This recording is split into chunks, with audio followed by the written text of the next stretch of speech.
we got to make this podcast a little different. This ain't no regular schmegular podcast. So every person that joins the podcast, at the end of every podcast, you have to choose between three options. The first option is that we make a beat out of your favorite sample. The second option is that we do a cover of your favorite song or a song that you feel like you want to cover. And the third option is that you freestyle. Freestyle any beat. I'm in the starship. We on some star shit. I'm feeling starlit. I'll start a mosh pit. Go ahead. Boosting the right at your forehead. We on the road like a moped. Stacking up paper, need more bread. Spread that shit out like some toothpaste. All of my pockets is blue face. Starlight is bright, I need 2 shades. I do not care what your crew say. My meat in a taco like Tuesday. I cannot panic on red day. I'm still gonna buy me that Benz A. Won't let my shit down the freeway. Nigga, I'm counting the BNG, sipping on Henny. I'm in the trees. What's up, family? This is Tony, aka Boost. Welcome to the Open Box Podcast. See me on TV, they can't believe it. Know I got hundreds. It's only God I trust. All right, we ready? Well, our first guest that we have on the show, my man, my dog, JT Jack Tocho. Yo. Thank you very much for coming on the show. We really appreciate you, bro. Thank you for having me. Yeah, it's not no problem. And it's not too bad because you're a couple steps down the road or something like that. About 6 steps. 7. Yeah. Man, give them a little background about you. My name is Jack Tocho. Okay. I play football. I run a business. Nice. To keep it short and simple, a little bit more into it. You know, I got drafted by the Minnesota Vikings. Yeah. I played with the Redskins. I played with the Steelers. Played in the AAF. Played in the XFL. And now I've just started. Well, for some time now, I've been running my business After 10, which is a buy-sell sneaker consignment online business. Say that again. Buy, sell, sneaker what? Sneaker consignment. I ain't never heard that one before. And if you don't know, you can follow him on Instagram. Tell me Instagram real quick. Mojo Tocho. You feel me? MOJOTOCHO. Mojo Tocho. So he be putting, I can't even cap, you know what I'm saying? That's my boy and everything, but he be putting together a couple fits that I'm like, whoa, okay. So tell us about what fashion is to you, you know what I mean? And what it is for the culture, sports culture more of anything. I mean, I grew up wearing Rockaware, FUBU. If my shirt was not more than XXL, I wasn't wearing it, you know. Like, if my shorts weren't like near my shins, like, I wasn't putting them on. You wasn't wearing Echo though. Yeah, I wore Echo Unlimited for sure. Whoa, with the Unlimited. yeah with the design. Okay. And it was just what my parents could afford. And I mean, it was the fashion at that time, but once I started having the ability to make my own money and buy my own clothes and everything, I really started exploring like what I really liked. There's a difference between what your parents give you and what they allow you to get versus like what you can actually go get on your own. Right. And that just like piqued my interest in like, wow, like, what do I really like? And like, I just got infatuated with just putting stuff together, different brands, different designs, just collaborations and things like that. Right. How have you developed your clothing wear? You know what I'm saying? Like, you go through stages in life, right? And I think it's the same thing for clothing and the options of clothing that you want. Where do you feel like you're at now compared to what 2.5, 3 years ago? You feel me? Or like maybe when you were in college? Yeah, I'm definitely a lot less local than I used to dress. Everybody was kind of like a clone in the sense, like, everybody wore the same kind of things. It's just what everybody could afford. So everybody's fit was from PacSun. Everybody's fit was from the mall. But at the same time, now having been well traveled, glory be to God for that. Amen. I've seen people and what they're capable of, how they dress, where they get their clothes from, different brands I've never heard of. And, I don't want to just restrict myself to, just where I support local business for sure, no doubt. This is a shout out Day, you know what I mean, for the win. Dog Day for the win. But at the same time, there's a lot more out there than what we see. And the whole point is just for like what I'm doing now is bringing what's out there to Charlotte, because not everybody has the means or capability to go out and travel to the places I have. So I mean, why not bring it back so they can enjoy it too? Right. Everybody deserves to enjoy it. Absolutely. So where do you feel like it is in the culture? Like the sport culture specifically. And when I say that is because you see a lot of guys now on Instagram that promote what they're wearing when they walk up. One of our guys is Jacoby Brissett. One of I didn't even know he had that type of drip. Yeah. You know what I'm saying? If you want to follow him too, is J Brissett 7 or something like that. What's Day Day's Instagram, by the way? Day Day, you know, we just looking out for the win. Though we still looking out. I don't know either, but it's dope though, dude. Dope. But Jacoby comes out with just fits, and you know he got a lot of nice clothes. So that kind of example. What do you think fashion? Where do you think fashion is at for the sports culture? Like, how do you think it's influenced a lot of guys? Specifically for football, it's a chance for us to show who we are behind the helmet. You know, we don't really get a chance unless we're a quarterback to show our face. Yeah. So when you get that game day picture or whatever picture it is, you definitely gonna step up and show like, this is what I got. This is who I am. Like, you know, just so you can highlight something outside. Again, I mean, what this podcast is about, a showcast is about, highlighting something outside of what you do physically. And I feel like, you know, basketball and other sports, it's just fun to dress up and, you know, not in a girl like playhouse, you know, kind of you know, scenario, but it really is fun, especially when you never had it growing up, to put on stuff that's like, wow, like I really am dressing right now. That's a great point. If you never had it and you have the opportunity now to go ahead and drip out, and like me this year, I've recently started to get into more clothes, and it's been by influence, you know what I'm saying, a little bit. And it just feels good. Like exactly what he said. It just feels good just to put something real nice on. Like to really feel like, man, I'm going out here and I want people to see me. That kind of attitude I can imagine is really dope, especially walking up to a big stage. We're about to walk up to a big game, Monday Night Football. Shoot. But I'm going to show before and after the game. Before, during, and after the game, which is really dope. So let me ask this question, though. Because something happened last season that kind of got Cam Newton in like a little bit of trouble. And I don't want to like allude to this, but not in trouble, but fans didn't really appreciate something that he had on one time. I think it was a scarf. You feel me? So my thing is, can fashion do that? Change perspectives of people that admire you? You feel me? Like, can it have that type of effect on a guy coming in just wearing what he wants to wear? Because I was talking to my dad. He said Dennis Rodman was going crazy back then, and then obviously you got Prime Time, you got Deion Sanders that was going crazy with his stuff. Does that change the persona of a player or athlete that you probably admire or something like that?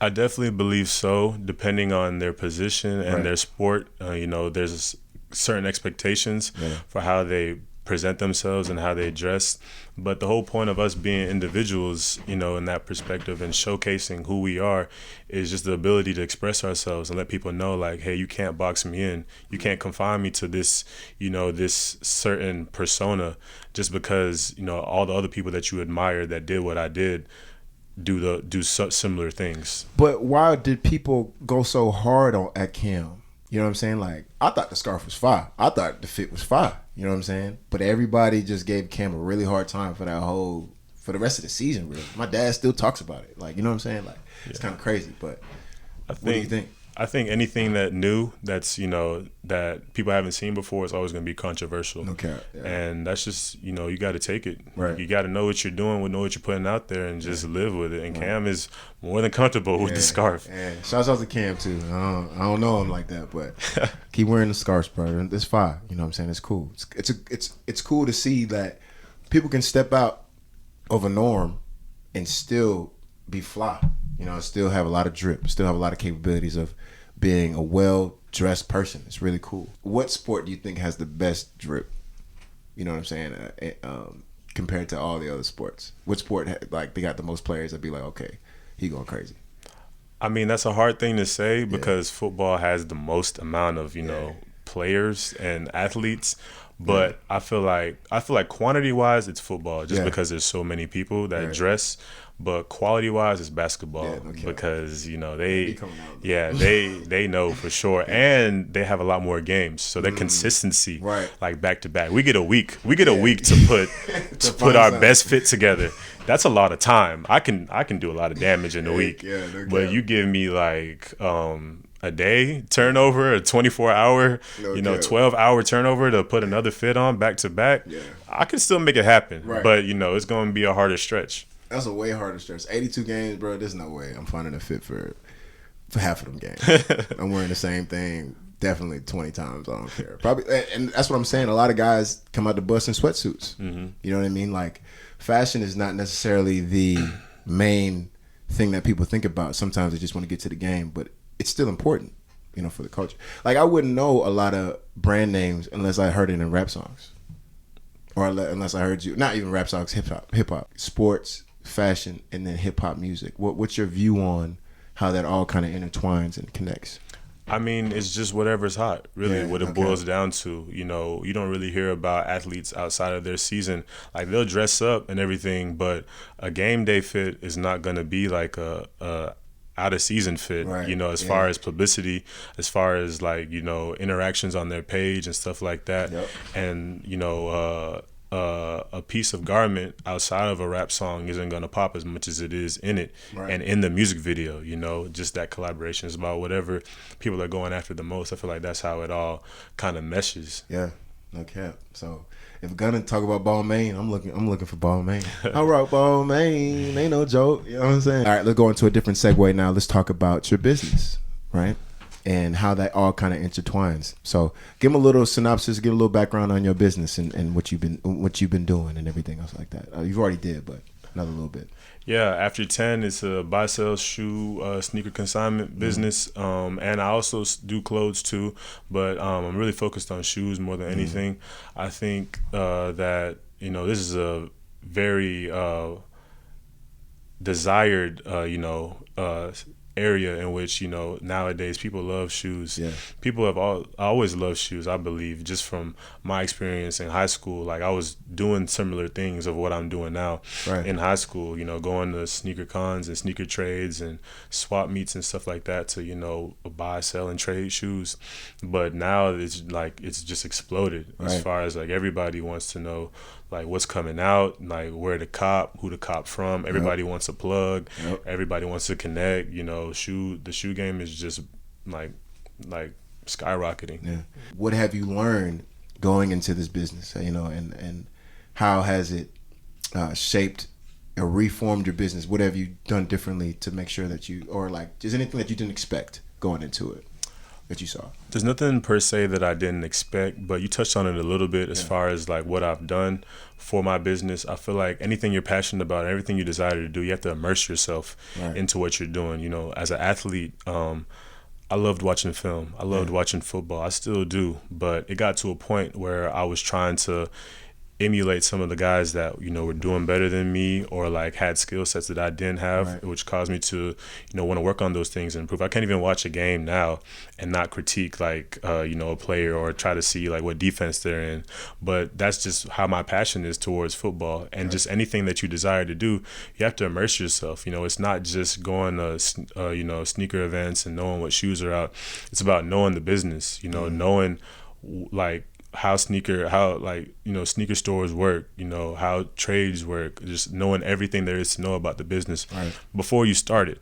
And I feel like that eliminates a lot of growing pains, a lot of errors, just knowing what you're getting into before you get into it. Because you can't say like, oh, like I love this and I want to do this business, and like people ask you like questions and you have no idea, you know, how to answer them. Right. Okay. Where do you want your business to go? Like, where do you see your business in, let's say first 5 and then 10 years?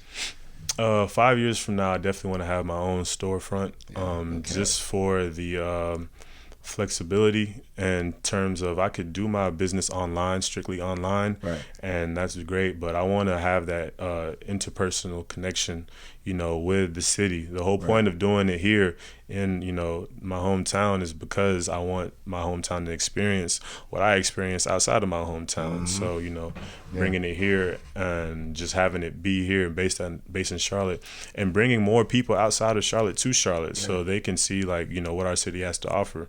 That's hard, man. That's because Charlotte, we don't have drip like New York or California, you know, LA, you feel me? But we're a growing city. Yeah. You know what I mean? Like, it'd be really dope for that kind of storefront to enter the realm of where we at, because it's time. You feel me? Like, we're with every other city. Like, we're keeping up with a lot of other places like Miami or something like that. Like, I don't know about tourist wise, but we got a lot of people coming. Yeah. We got a lot of people migrating into Charlotte. So give me 4 big things. Give me 4 big things that you would love, or however many you feel, that you would love to tell people that are trying to engage in a business like that? You know what I mean? Or trying to succeed in just business in general, really. But let's go a little bit specific for what you're doing. Yeah, well, one I already touched on was just, gaining as much knowledge as you can about the business before you start it. Right, so that's number one. Yeah, that's definitely number one because you can't say you're going to start a business and not know what you're doing. Like you don't have to know everything, but as much knowledge as you can obtain before you start it, you're going to start off on a very good foot. Let me ask you a question then. So you want to be prepared going into it, right? Most certainly. Well, how much room for error do you give yourself? I mean, you have to look at the statistics. Yeah. Most businesses it takes about 3 years for them to start. Yeah. And that volatility is based on how much they know. Right. You falling on your face for a year and somebody already knows what they're doing, they're going to be way ahead of you just because of the groundwork they did prior to. Wow. And it's really just your preference. How long are you willing to wait? I mean, we live in a society of instant gratification, so nobody really wants to wait that long. Right. So you're doing yourself a disservice by not really preparing before you begin. So, prepare. Yes, most it's definitely. Always good to be prepared, bro. Most definitely. Unlike me, you feel me? Get into this, we just head down, ready to go. No, I'm playing. That's awesome. So 2, 3, 4. 2, 3, 4. Another one I would say is just networking is very, very, very important. Collaboration, more specifically, and just proper collaboration. Business is a dog-eat-dog world, so you have to understand who you're, working with, and as far as Day bought some shoes for me, and he didn't do it so I could buy his shirt in return, but I enjoy the shirt. It's a nice shirt. Yeah. He enjoyed the shoes. It's a nice shoes. But that spreading of the brand, helps promote both of our businesses in a sense. But you also have to understand, oftentimes on Instagram, I see pictures of people posting, the whole fit. And then they'll tag each item, and that's cool too if you want to do something like that with another local brand. But you have to also understand, okay, what am I getting myself into? Right. Somebody could come to you and say, hey, can you post my whatever with my whatever? And you're like, okay, cool.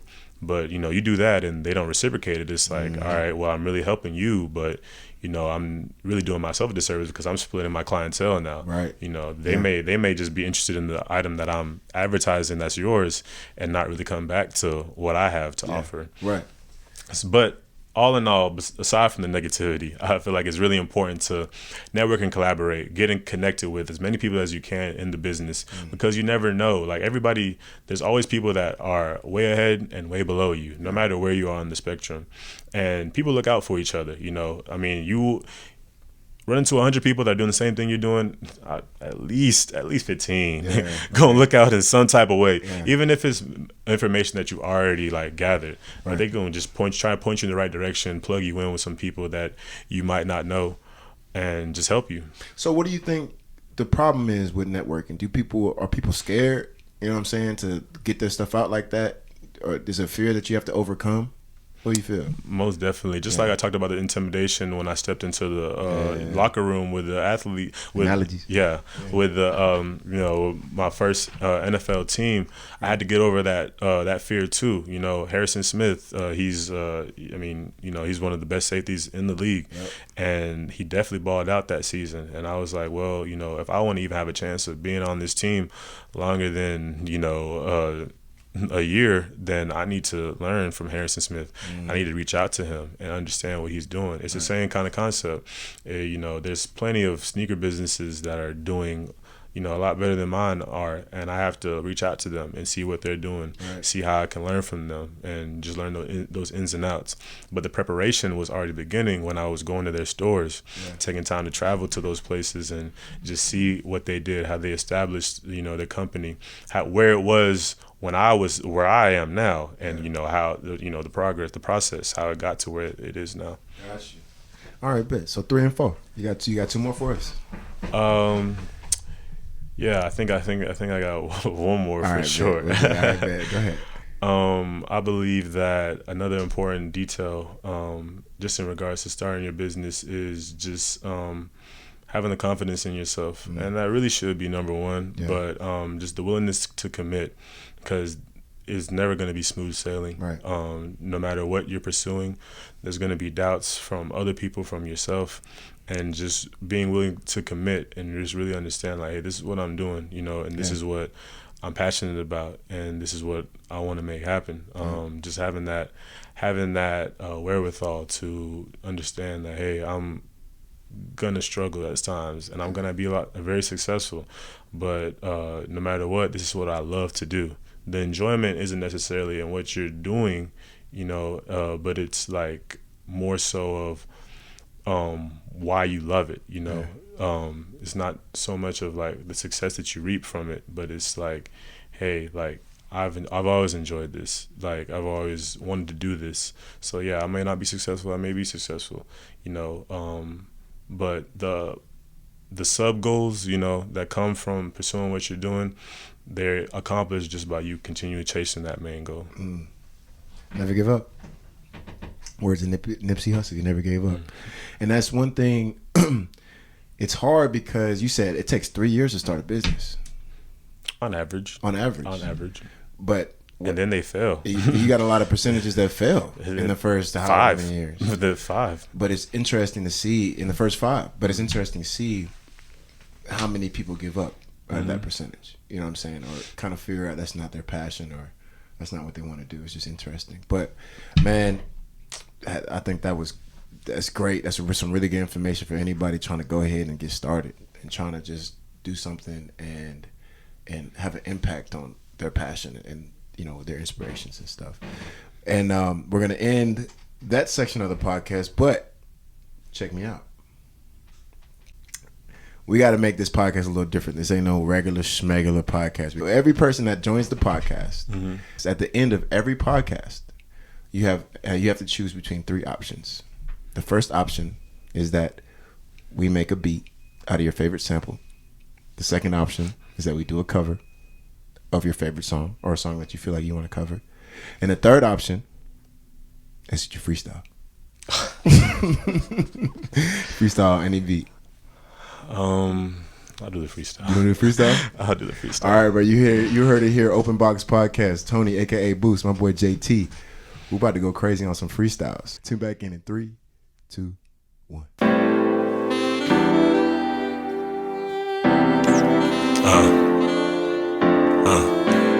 Boost. After 10 after. It's the new chapter. Holy Ghost. Almost caught a rapture. Rockin' fits, I ain't rockin' Kappa. You a Kappa, all cap. I'm yelling at you, all caps. Atlanta Brave, ball cap. Lowercase, yeah, you small caps. Jabbing with the left, jabbing with the right. Business going up, yeah, it's taking flight. Don't believe the hype, don't believe the flex. Jack Tocho, yeah, I'm at your neck. Flip you skateboard, not a tech deck. Yeah, on the huddle, yeah, down set. I rep the set. Big I rep the set. J.I. don't know J.I., but I know G.I. And I'm Camo, G.I. Joe. Yeah, I go pro, like a GoPro. Need a new camera, yeah, snapping camera. Need a Nikon, I don't know what else. Elf on shelf, I'm on the top shelf. Just check your health, check the flex, check the fit. Nah, cap, check the fit. Little jit, need a Snickers. That's a bar, ooh, yeah, I need a Snickers. Stop it. Hold up. All right, my G, before the show, I asked you to send me your favorite Bible verse, right? Us being spiritual men, especially at our age, one thing that I know for sure that I want to do is spread the word, spread God's word, so that, in the world that's going crazy right now, they can some way find peace in a lot of things that are going on. And turning back to the Bible was one thing that really helped me, going through a lot of chaos mentally. And asking you to pull up your favorite Bible verse, I'm really interested in this one. I haven't heard this one too many times, but it's hard. It's fire. Tell us a little bit about it and what it means to you. So yes, you know, you asked for one verse, but it's actually a couple verses that go pair with it, and you know, the whole thing is Psalms 34:6-10, and it goes, "In my desperation, I prayed, and the Lord listened. He saved me from all my troubles. For the angel of the Lord is a guard; he surrounds and defends all those who fear him. Taste and see that the Lord is good. Oh, the joys of those who take refuge in him. Fear the Lord, you his godly people. For those who fear him will have all they need. Even strong young lions sometimes grow hungry, but those who trust in the Lord will have all they need." Wow. Or will lack no good thing. What does that mean? What does that verse mean to you, or that series of verses? Well, I feel like I'm a strong lion, first and foremost. Okay. That's why I got the lion on my back. Yeah. Lion on my back. A lion on my back. Nah, but in all seriousness, you know, what David symbolizes in the Bible is just a man whose heart was after God. And even with all the things that he was able to accomplish and, you know, receive from God, despite, you know, some of the shortcomings that he had, in general, his life was like, you know, perfect in a sense, you know what I mean? And still, like, in his desperation, he prayed to the Lord, and, you know, the Lord answered and saved him from all his troubles, you know. And even strong young lions sometimes grow hungry. Like, you know, sometimes it gets hard, sometimes it gets really difficult, but those who trust in God, you know, will lack no good thing. Like, just meaning that I believe wholeheartedly that, you know, I may have ups, I may have downs, just like I talked about, you know, being committed to the journey. I may have struggles, I may have times where it's like, God, like this is tough. Like, and then you think, like, it can't get much tougher than this. Like, it can't get tougher than this, and it gets tougher. And you go like, God, chill. And you like, chill. But then, you know, you get to a point of God gets you through that point, and then you see the other side, and you see all the benefits and all the glory and all the things that he had in store for you after you got through that hardship.